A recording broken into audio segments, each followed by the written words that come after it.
Bonjour à tous, aujourd'hui nous parlerons des dreadlocks. Oui, des dreadlocks. Les dreadlocks ont une histoire en Amérique précolombienne, où certaines tribus autochtones comme les Hopis et les Aztèques les adoptaient. Des preuves archéologiques, des représentations artistiques et des découvertes anthropologiques soutiennent cette connexion. L'importance culturelle et spirituelle des dreadlocks dans ces sociétés amérindiennes met en lumière une riche tradition précolombienne liée à cette coiffure.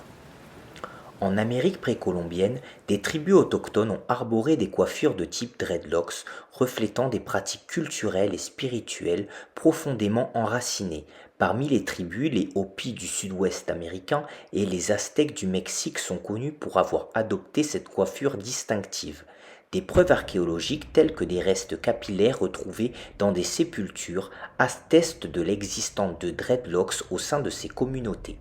Les représentations artistiques comme les poteries, les sculptures offrent également des indices visuels de l'utilisation des dreadlocks, comme les peintures des Bonenpak mayas. Ces coiffures ne servaient pas uniquement à des fins esthétiques mais étaient souvent chargées de significations symboliques profondes liées à la spiritualité, au statut social ou à des rituels particuliers propres à chaque culture. Elles étaient souvent portées par les chamans. Il est important de noter que la compréhension de l'origine précolombienne des dreadlocks en Amérique repose sur une interprétation contextuelle des découvertes archéologiques. Cette richesse culturelle démontre la diversité des pratiques capillaires et des expressions identitaires au sein des civilisations autochtones d'Amérique avant les Européens.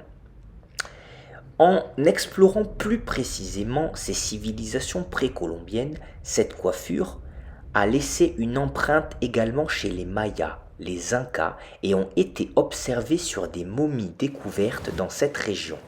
Chez les Mayas, une civilisation florissante en Mésoamérique, des sculptures et des poteries représentant des individus arborant des coiffures tressées ou en dreadlocks. Cette représentation artistique suggère une certaine valorisation de cette coiffure dans la société maya ancienne, soulignant peut-être des distinctions de statut social ou des implications rituelles. Les Incas qui ont prospéré dans la région des Andes ont également montré une diversité de coiffures dans leur représentation artistique.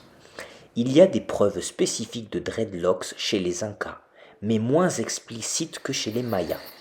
La variété des coiffures observées dans l'art inca indique une attitude appréciant la diversité capillaire. En ce qui concerne les découvertes des momies, des études ont révélé des restes capillaires en forme de dreadlocks sur certaines momies péruviennes anciennes.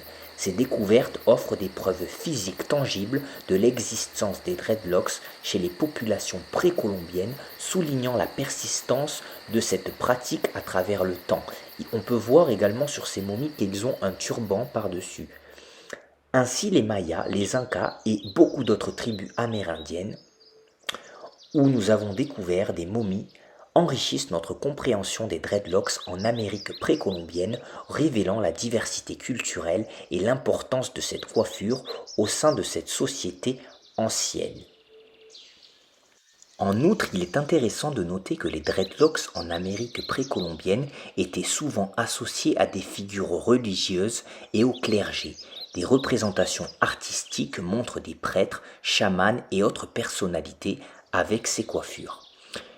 C'était bien sûr axé uniquement sur le continent américain. Bien entendu que cette coiffure a existé dans de nombreux autres continents et je ne remets pas du tout en cause leur existence dans ceux-ci. Mais je me suis axé bien sûr sur le continent américain précolombien avant la découverte des Européens.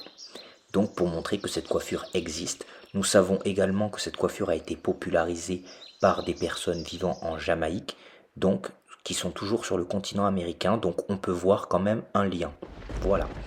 Il y aura bien sûr un prochain épisode. Si le contenu vous plaît, n'hésitez pas à vous abonner à la chaîne Balam Studio.